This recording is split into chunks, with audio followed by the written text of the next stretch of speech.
हाय HS community, स्वागत है आप सबका आपके अपने चैनल हंग्री स्पिरिट्स में। हंग्री स्पिरिट्स देख रहे सारे दर्शकों का मैं अंजू शर्मा दिल से स्वागत करती हूँ। तो happy Makar Sankranti to all of you and बहुत बहुत शुभेच्छा।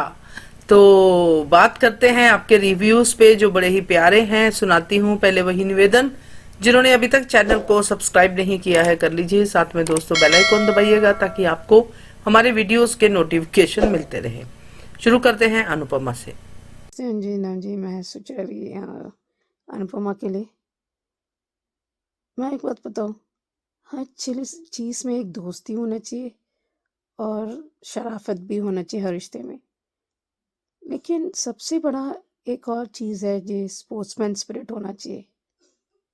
और अनुपमा हार के भी जीत गई, वही तो बाजीगर है। वो खुशी चाहती है, प्रार्थना के भी उसको पिता माँ बाप है, सब खुशियाँ चाहती है। और राही, मुझे तो सच में हैरत है।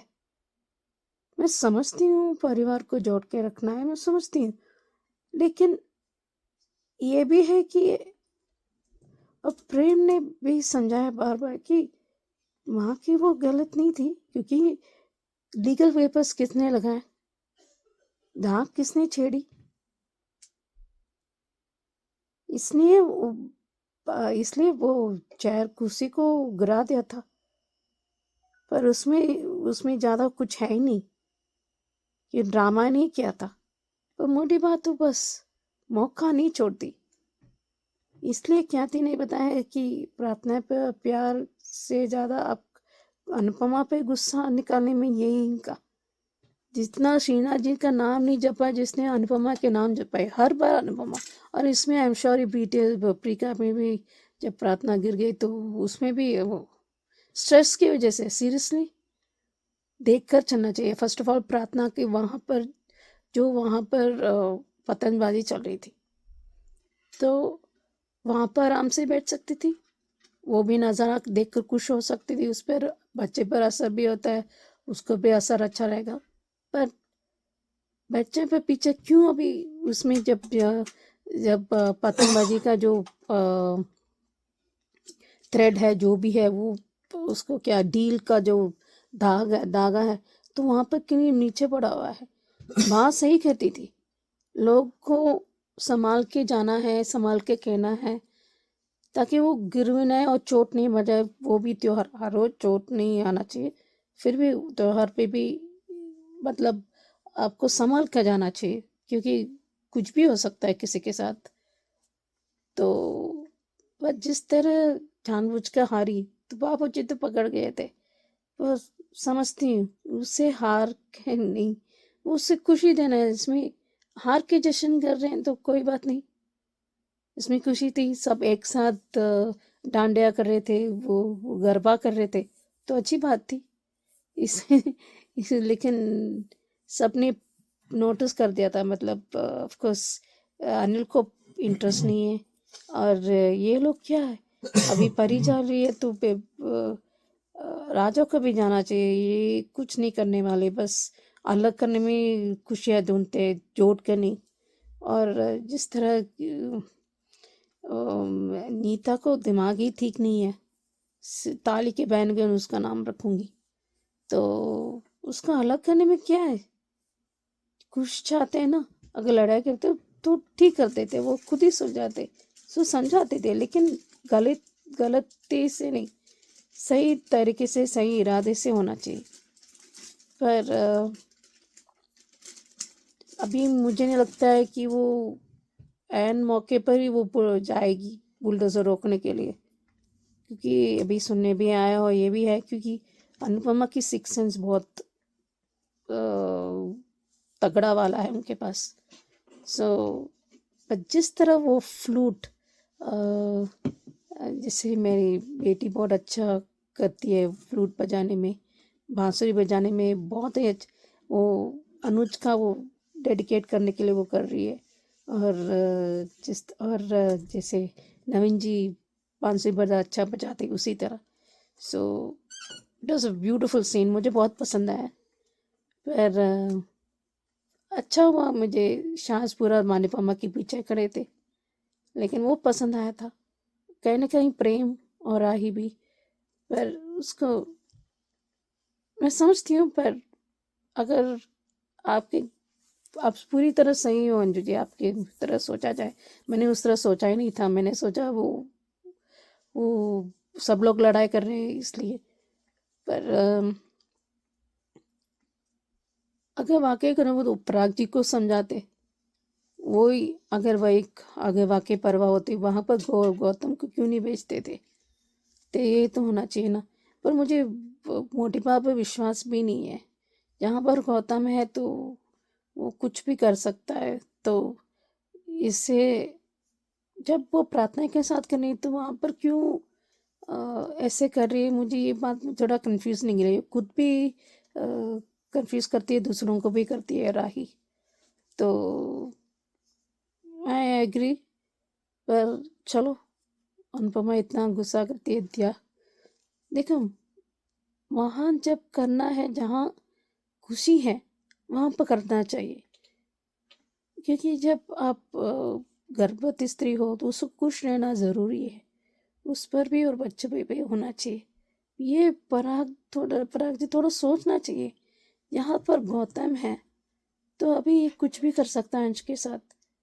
ये कैसा पति थे, क्योंकि वो एक क्षण में ख्याति को भेज दिया था, तो वो कौन सा पति का किरदार बचा रहा था। वो अनुपमा समझाए तभी वो समझ पाता था, अब कौन से भी कर रहा है भी। तो अपनी अनुपमा ने सही समझाया था, कभी पिता के माँ बाप से बनाए के रखना, तो वो अच्छी बात है। और तोशु का जो गाइडेंस था, अनुपमा ने उसे एंकरेज भी की, प्रोत्साहित भी की और मदद भी की। वेल डन अनु। नमस्ते अंजू जी, आपको और मेरी सारी फ्रेंड्स को, हंग्री स्पिरिट परिवार को मकर संक्रांति की हार्दिक शुभेच्छा। ती को गया गोड़ गोड़ बोला। आज के अनुपमा शो में बोलना चाहूँगी कि आज यानी अनुपमा का जो था प्रार्थना, इसको लेके प्रार्थना को लेके कि मैं यानी जो लोग घर के लोग चाहते हैं कि अनुपमा मुंबई नहीं जाए, संक्रांति मना के जाना, अनुपमा मान गई, अनुपमा ने गई। फिर वहाँ पे भाई रजनी ने भी बड़ा सोचा कि बड़ा त्यौहार है तो कुछ बड़ा हो, यानी वो पूर्वी चाल को तोड़ने वाला बात है जो दिख रहा हमको। भारती को कुछ पता नहीं है, भारती अभी इस सब से अनजान है। यहाँ पराग का गुस्सा, पराग का अपने बच्चों के लिए गुस्सा आज बहुत अच्छा लगा। सबसे बड़ी बात लगी कि उसने आज गौतम को थप्पड़ मारा, ये साबित कर दिया कि बेटी से बड़ा कुछ नहीं। एक्चुअली पराग देखा जाए तो बहुत बुरा इंसान है नहीं वो, बट क्या है कि वो जैसे बहुत जल्दी किसी की बातों में आ जाता है। कच्चे कान का बोलूँगी मैं, क्योंकि यार गौतम के बातों में, गौतम ने उनके बिजनेस में उसको फ़ायदा करवा दिया, इसलिए वो गौतम की बातों में आ गया। और अपनी माँ से इतना प्यार करता है कि सच और झूठ में फ़र्क ही नहीं, जबकि अपनी माँ के बहुत सारी झूठ का पर्दाफाश हुआ है वसुंधरा देवी का। तो यहाँ मुझे पराग के लिए कहना है, पर आज वो जैसे आज हमने देखा कि पतंगबाजी के लिए देखो दोनों एक ही जगह पहुँच गए।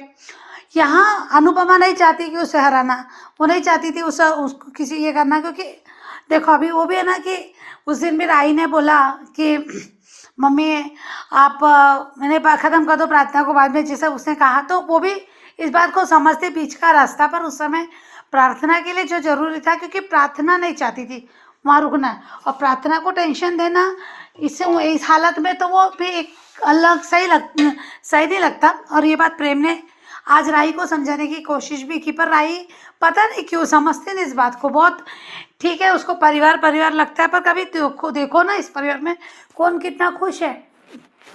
तो यहाँ ठीक है, राही को प्रेम ने जैसे जैसे समझा ही लिया, पर यहाँ जैसे हमने देखा कि टशनबाजी में अनुपमा का पतंग और लगा ही था कि ये था।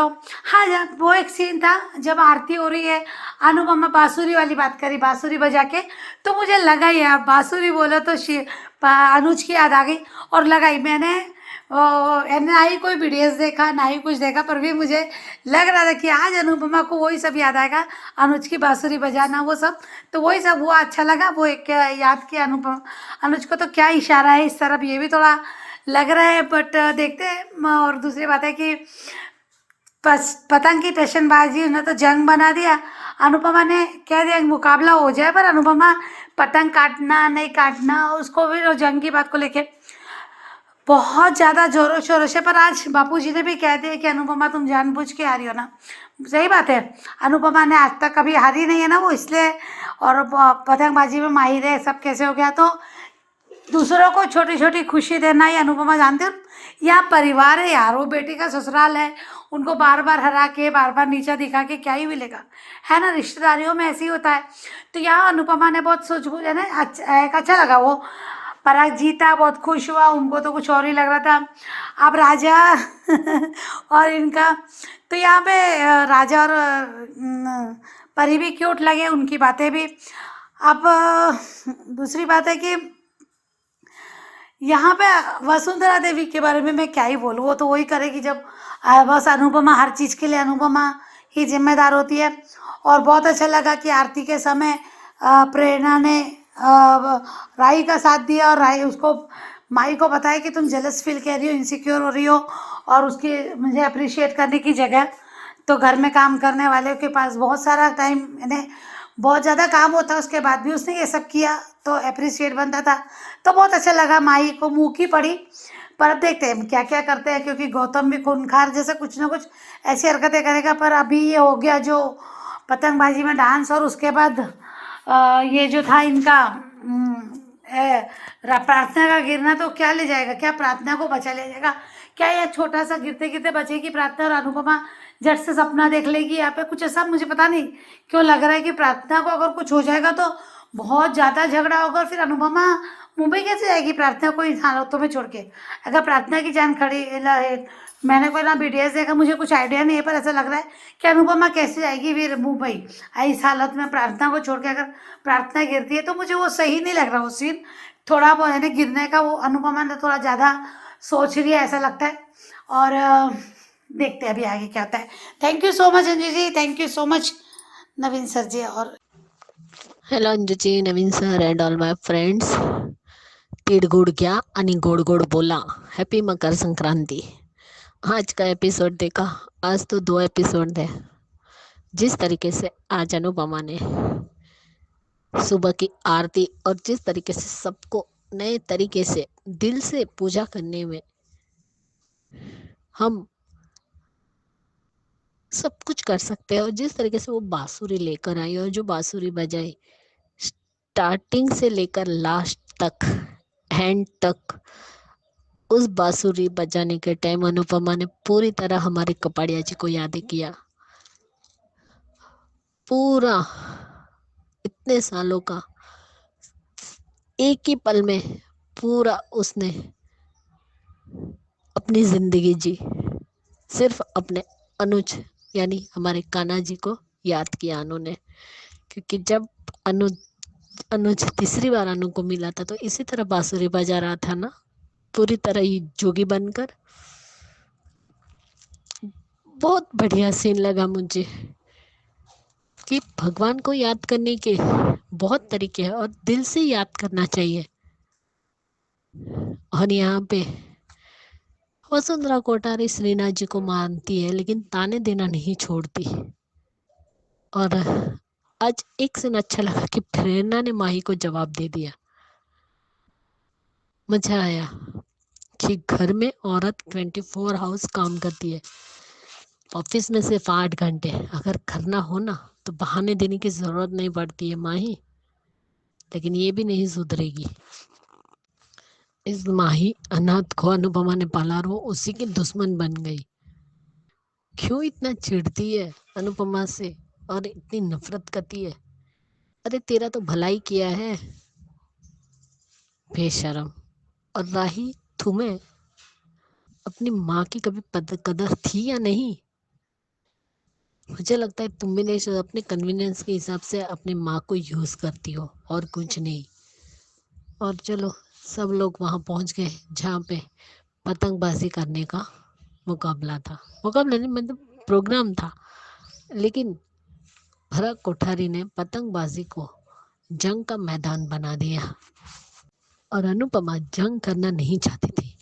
वो सिर्फ पतंग उड़ाना चाहती थी। सिर्फ उसने यही कहा कि उस टाइम भी मुकाबला हुआ था, इस टाइम हो जाए मुकाबला, लेकिन उस तरीके से नहीं कहा कि हमें मुकाबला ही करना है या जंग छेड़ देनी है। वो नॉर्मल तरीके से उसने बोला था, लेकिन उसने क्या किया, वो सिर्फ जंग करना चाहता था। वो सिर्फ पतंग उड़ाना चाहती थी, मगर पराग कोठारी को ये हजम नहीं हुआ और क्या बोल रहा है, इस औरत को मैं हरा कर झुका कर दिखाऊंगा। अनुपमा को झुकाना तुम्हारे बस की बात नहीं है पराग कोठारी, मगर तुम हार गए हो पराग कोठारी, और अनुपमा जीत गई है क्योंकि वो जानबूझकर हारी है। अपनी बेटी से वादा जो किया था कि मैं सब कुछ संभाल लूंगी, हार कर जीतने वाले को बाजीगर कहते हैं, और असली बाजीगर तो अनुपमा है, और तुम सिर्फ एक पागल इंसान हो, जो एक इगोस्टिक इंसान है, जो खुद के घमंड में इतना अंधा हो चुका है कि जिसे अपनी बेटी की खुशियां तक नहीं दिखती है। आज जब उसने अपने पापा को विश किया हैप्पी मकर संक्रांति, तब उसने बात तक नहीं की, और सही कहा उसने कि अगर माँ बाप बच्चों को आशीर्वाद नहीं देते हैं तो वो बद्दुआ कहलाती है। जब माँ, आपने ही कहा था कि दादी रूठती थी आपसे, तब आप ऐसे ही कहते थे कि अगर माँ बाप रूठ जाए तो वो बद्दुआ होती है। बहुत बढ़िया कहा प्रार्थना ने, फिर भी इसकी अक्ल नहीं खुली, ना आँख खुली। पराग कोठारी वनराज और अनुज का मुकाबला नहीं कर सकता, क्योंकि वो एक अलग ही लेवल का कैरेक्टर है। ना उसे ढंग से एक्टिंग आती है, ना ढंग से वो कुछ कह पाता है। और आज बहुत मजा आया जब गौतम ने कहा कि भाड़ में जाए अंश, भाड़ में जाए प्रार्थना, मैं अपना बच्चा लेकर लूंगा। उस वक्त जो थप्पड़ मारा है ना पराग कोठारी ने, अगर यही थप्पड़ अगर पहले मारते तो शायद तुम्हारी बेटी घर छोड़कर नहीं जाती, और ना ही तुम्हारा घर छोड़कर जाती, क्योंकि तुमने अपने घर में सांप को पाला है जो एक दिन तुम्हें डसेगा, तब शायद तुम्हारी अकल ठिकाने आए पराग कोठारी। आज प्रेम की बहुत मजा आई, कमन मम्मी कमन मम्मी, और बाद में कहते हैं कमन पापा। मुझे इतनी हंसी आई। और सच कहूँ तो प्रेम अनुपमा का बेटा है, और प्रार्थना, ये राही कभी भी अनुपमा को माँ तो मानती है, लेकिन वो दर्जा नहीं दे पाएगी जो दर्जा प्रेम और प्रार्थना अनुपमा को देते हैं। अनुपमा के रियल बच्चे तो प्रेम और प्रार्थना ही है। ये अगर जिस बेटी को सोचना पड़े अपनी माँ की तरफ जाने में और अपने पति की तरफ जाने में, वो बेटी क्या ही अपनी माँ से प्यार कर सकती है। और तुम अनुज कपाड़े और अनुपमा की बेटी हो, फिर भी तुम में दोनों में से किसी के गुण नहीं है। अरे जो अपने परिवार में एक अच्छी बहू साबित होना चाहे ना, तो वो कभी किसी भी चीज में आगे नहीं निकल सकती। खुद की पर्सनालिटी को आगे रखो, तुम्हें जो एफर्ट्स करने खुद करो, लेकिन ये मत सोचो कि मुझे किसी से कंपेयर करना है और अच्छी बहू बनना है। तुम अपने हिसाब से अपना काम करो, अगर उन लोगों के दिल में थोड़ा सा भी प्यार होगा तो तुम्हारे लिए जग ही जाएगा, लेकिन खुद को प्रूफ करने की कोशिश में खुद को मत खो दो राही। और इन दोनों को के सपने बहुत बढ़िया थे, जैसे राही और प्रेम की बात कर रही हूँ। प्रेम जो हरकत कर रहा था उसे फुल स्टॉप राही ने लगाया, और आज इतने दिनों बाद भारती को दिखाया और कहा कि आज त्योहार है, इसलिए वो कहते त्योहार में धमाका होना चाहिए। तो क्या अभी वो बुलडोजर भेजेगी या बाद में, देखना पड़ेगा। मेरे लिए सबसे प्यारा और ब्यूटीफुल सीन अनुपमा का बांसुरी बजाना और हमारे कपाड़िया जी को याद करना। देखते हैं कल प्रार्थना गिरती है क्या होता है। वसुंधरा कोठारी को मुंह यस, बहुत ही बढ़िया मकर संक्रांति मनाई गई है अनुपमा सीरियल में, मजेदार मुकाबला। और सुचि जी बिल्कुल सही कहा आपने कि अनुपमा हार के भी जीत गई, बिल्कुल, क्योंकि जीत तो अनुपमा जाती ही है, चाहे दिल हो चाहे स्पोर्ट्स हो। तो बढ़िया रिव्यू आपका सुचि जी। और वर्षा, आपका भी कहना सही है कि पराग ने गौतम के मुंह पे जो थप्पड़ मारा है, ये साबित कर दिया है कि वो अपनी बेटी से प्यार करता है। और ये बात साबित करना बहुत ही जरूरी था, खास करके वसुंधरा कोठारी के सामने। वसुंधरा कोठारी, आपने सही कहा, उसको हमेशा दबाती रहती है, क्योंकि माँ समझ के वो रिस्पेक्ट भी करता है और उसकी बात को मानता भी है, मगर बेटी से प्यार तो करता है, इसलिए थप्पड़ जड़ दिया हर उस गलती का जो उससे खुद से पराग से हुई है, प्रार्थना को इग्नोर करके। बढ़िया रिव्यू आपका वर्षा। और ख्याति जी बिल्कुल सही कहा प्रेरणा के बारे में, कि प्रेरणा ने माही की बोलती बंद कर दी, चुप करवा दिया। बहुत सही डायलॉग बोला उसने। तो थैंक यू सो मच आप सबके रिव्यूज के लिए। और आगे बढ़ते हैं ये रिश्ता क्या कहलाता है की तरफ। उससे अंजू जी ना जी, मैं सोच रही ये रिश्ता क्या कहलाता के लिए। मेहर बहुत खतरनाक है और जानबूझकर वो केक ले आई थी, लेकिन इससे ज़्यादा अरमान ने समझी, उसने गलती सुधारी उसे। पर जिस तरह वानी ने किया था वो अकेला लाजवाब है। जिसके पास नहीं है ना, उसका महत्व ज़्यादा समझती है, वही वानी है। और ये भी सुनना है भी वानी फेवरेट बनेगी, क्योंकि अबीरा कहने कहीं भी ऐसे ही था, उसको इसकी मुश्किल से माने वाला था। और मायरा ऐसी गलती नहीं की। हर बच्चा एक बड़ा केक देखते किसने प्रिंसेस सभी को पसंद होता है, सो मैं पूरी तरह गलती में समझती नहीं हूँ, पर थोड़ा सा ग्रे शेड दिखाई दे रहा है कहीं ना कहीं। सो बट अरमान से और ज़्यादा गलतियाँ हो सकता है, पर करवाएगी। पर ये अरमान को थोड़ा चौकन्ना रहना पड़ेगा। और कृष मुझे लगता है वो सच आ ही जाएगा, और जिस तरह वो हैंडल कर पाएगा। अभी शॉर्ट सर्क्यूट हुआ है, अभी अच्छा वक्त रहने से वो बचा लेंगे। लेकिन उसने आंसू पहुँची वानी ने, वो क्या सीन था, सब एक जोड़कर केक को जोड़कर। तो वो एक समझेगी, उसका साथ देगी। हाँ, मेरा कोई ऊपर नीचे आएगा, लेकिन कहना क्या वो अबीरा के प्यार की वजह से वो ठीक हो जाएगी, वो वापस करा ही देती। तो असली जंग अभी शुरू होने वाला है, देखते हैं आज क्या होता है। Hello Anju ji, Naveen ji, and all Hungry Spirit team and all friends. Happy Makar Sankranti. नए साल का पहला त्योहार सबको मुबारक हो और सबके घर में सुख शांति और समृद्धि बनी रहे और सभी स्वस्थ रहे, यही प्रार्थना करती हूँ। और आज का एपिसोड देखा, आज सच में मुझे अबीरा के लिए रोना आ गया। और अबीरा और वानी का जो सीन दिखाया, माइंड ब्लोइंग और बहुत इमोशनल था। और जिस तरीके से वानी ने वो एक्ट किया है, बहुत ब्यूटीफुल।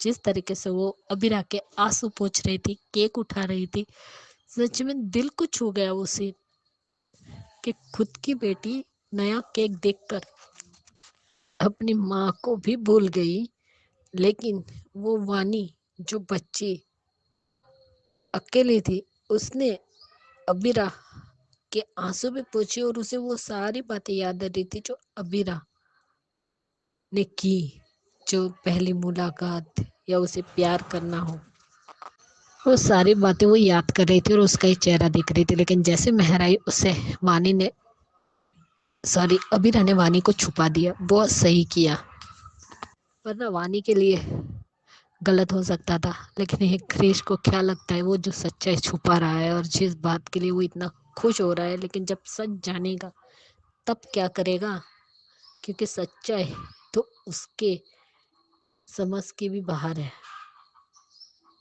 और सच में आज मेहर को बहुत गुस्सा आया, लेकिन मुझे तो अरमान पर भी गुस्सा आया। चाहे कुछ भी हो, तो उसे थोड़ा तो ध्यान देना चाहिए कि अबीरा कहाँ है। बाद में उसे अबीरा याद आई। सही कहा अबीरा ने कि तुमने उसे क्यों बुलाया। ये पल उसका था, 7 साल से वो अपने बच्चे का इसी दिन का इंतजार कर रही थी। और आज वो दिन आया तो क्या हुआ उसके साथ, फिर से गलत। लेकिन आज मुझे विद्या का बहुत अच्छा लगा कि वो हर बार अबीरा को देखती जा रही थी, क्योंकि वो देख रही थी कि अबीरा ने भी इस दिन का कितना इंतजार किया और वो कितनी खुश थी अपनी बेटी को लेकर, लेकिन सारा मजा किरकिरा कर दिया। लेकिन क्या फायदा हुआ, मेहर का इतना बड़ा केक देकर भी एक बाइट तक किसी ने नहीं खाई। सिर्फ मायरा ने केक काटा लेकिन खा नहीं पाई, क्योंकि अरमान ने उसे समझाया कि आपकी मम्मी आपके साथ बर्थडे मनाने के लिए आज तक इंतजार किया, वो अकेली आपका लिए केक बनाती थी और आपके लिए के साथ बर्थडे मनाने के लिए तरस गई थी। और आपने क्या किया, आपने नए केक की वजह से आपने अपनी मम्मी का केक इग्नोर कर दिया और उसे गिरा दिया। वो पुतनी से छोटी मायरा भी अपनी मम्मी से माफी मांगती है और वही केक खाते हैं सब लोग जो अबीरा ने बनाया है। और सही कहा ना अरमान, तुमने ये तक नोटिस नहीं किया कि मेहर की वजह से और वो केक की वजह से मेरा केक भी गिर गया और केक गिरा दिया। सच में मुझे बहुत बुरा लगा ये सीन में, अबीरा के लिए रोना आ गया कि एक माँ इतने साल से तड़प रही थी और उसका इतना स्पेशल डे इस मेहर ने पूरी तरह से बर्बाद कर दिया। और अब खुद को गुस्सा आ रहा है तो कंट्रोल कर रही है। कंट्रोल करो वरना तुम फंसोगी। तुम्हें क्या लगता है अरमान तुम्हारा पति है या कोई तुम्हारा रिश्ता है जो हर बार अरमान की जिंदगी में, पर्सनल जिंदगी में घुसी चली जाओगी और कह रही है कि मुझे नहीं पता था कि अबीरा जी नाराज हो जाएंगे। बेचारी मेरी वजह से उनका मूड खराब हो गया। बहुत तोड़ जवाब दिया है अबीरा ने कि मैं अपनी बेटी का बर्थडे बर्बाद नहीं होने दूंगा, ना ही मैं बेचारी नहीं हूँ। आज जो डायलॉग अबीरा ने मेहर को मारे है ना, बहुत मजा आ गया देख के। अगर अरमान सीधा है ना तो अबीरा टेढ़ी चीज है। जो तुम लोग टेढ़े लोगों को सीधा करना उसे आता है, लेकिन वो आज अरमान को भी नहीं कह पाई क्योंकि उसने पूछा कि तुम्हें महर से इतना गुस्सा क्यों। अभी वो सच बताना नहीं चाहती क्योंकि वो अपनी बेटी का बर्थडे स्पॉइल करना नहीं चाहती। चलो कैसे तो भी करके केक तो कट गया, अच्छा लगा। पहले मायरा को मम्मी की याद नहीं आई, बाद में याद आई केक काटने के टाइम के मम्मी कहाँ गई।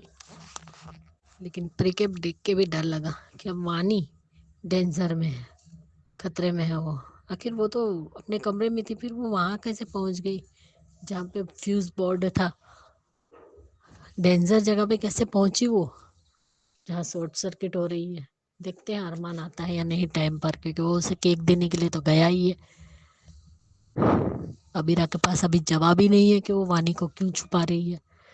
उसने कहा वो इतने सारे लोगों में डर जाएगी और अभी इसलिए मैंने उसे कमरे में रखा है। तो वो उसके पास जा रहा है, देखते हैं। लेकिन आज जिस तरीके से तानिया ने कहा कि बापू आप जितने जब स्वीट बनते हो ना तो कोई तो बात होती ही है, आपका कोई ना कोई तो उसमें मकसद होता ही है। और सही कहा तुमने तानिया, उसे वो बात पता चली है जिसे वो उसे गलत तरीके से यूज करना चाहते, लेकिन ऐसा होगा नहीं। सब लोग क्रिस को ही देख रहे थे कि इसको इतनी कहाँ से फिक्र होने लगी मायरा की। केक लेकर आई है, मैं अरमान भाई को मना रहा हूँ, तानिया को बोल रहा है।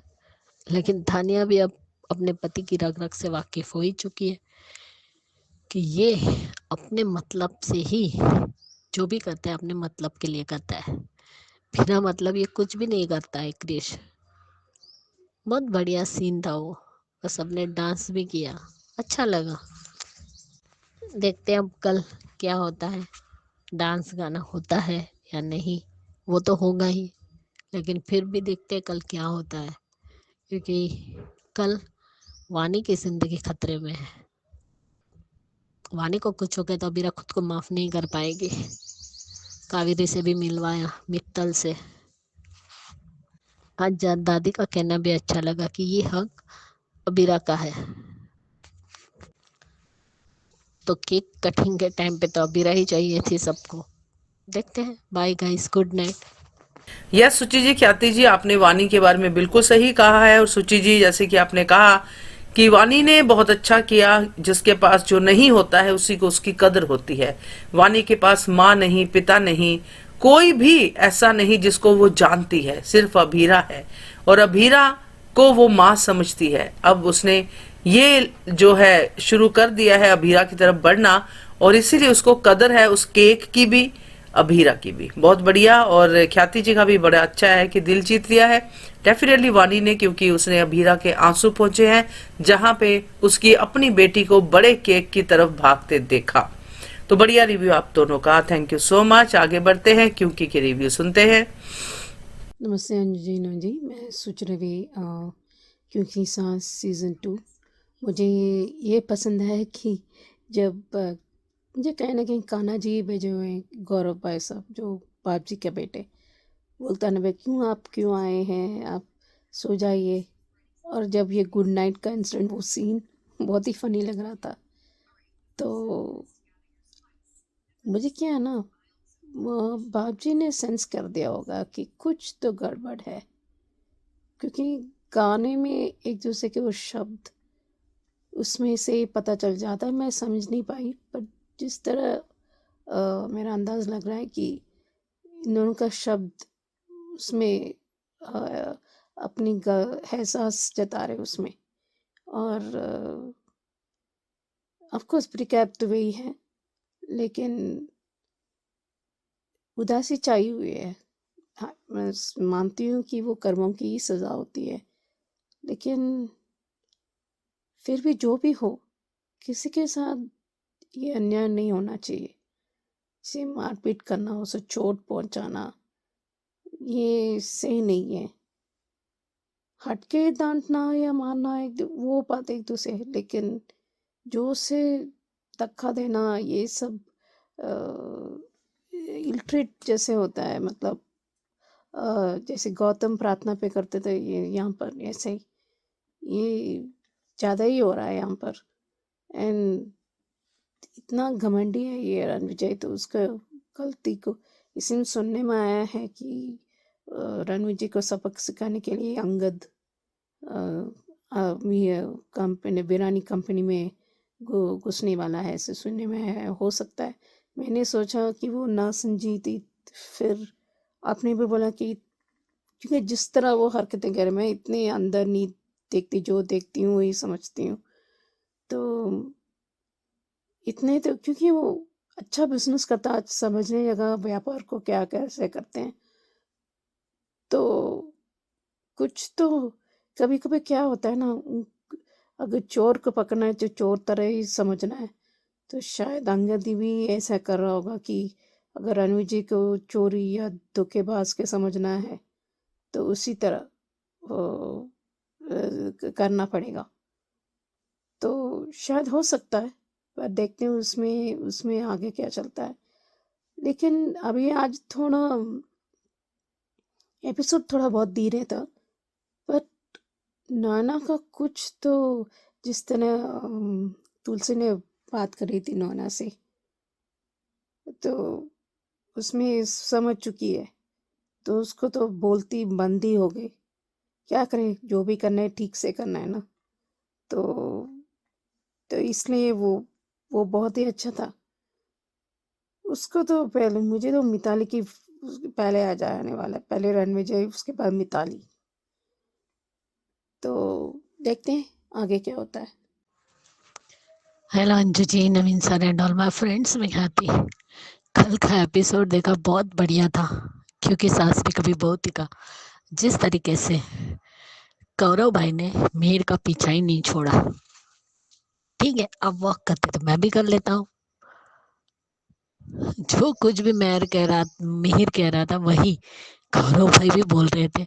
इसलिए मिहिर को लगा कि अब तो इनसे पीछा छुड़ाना मुश्किल है। और ये सब नैना देखकर जल भून रही थी। तुम कुछ भी कर लो नैना, मिहिर तुम्हारा कभी नहीं होगा, क्योंकि मिहिर सिर्फ तुलसी का है। अरे जिसने सिर्फ तुलसी से प्यार किया, एक बार गलती हुई वो भी अनजाने में। वो उसे कुछ याद नहीं था, उसकी याददाश्त चली गई थी एक्सीडेंट की वजह से, इसलिए वो गलती कर गया।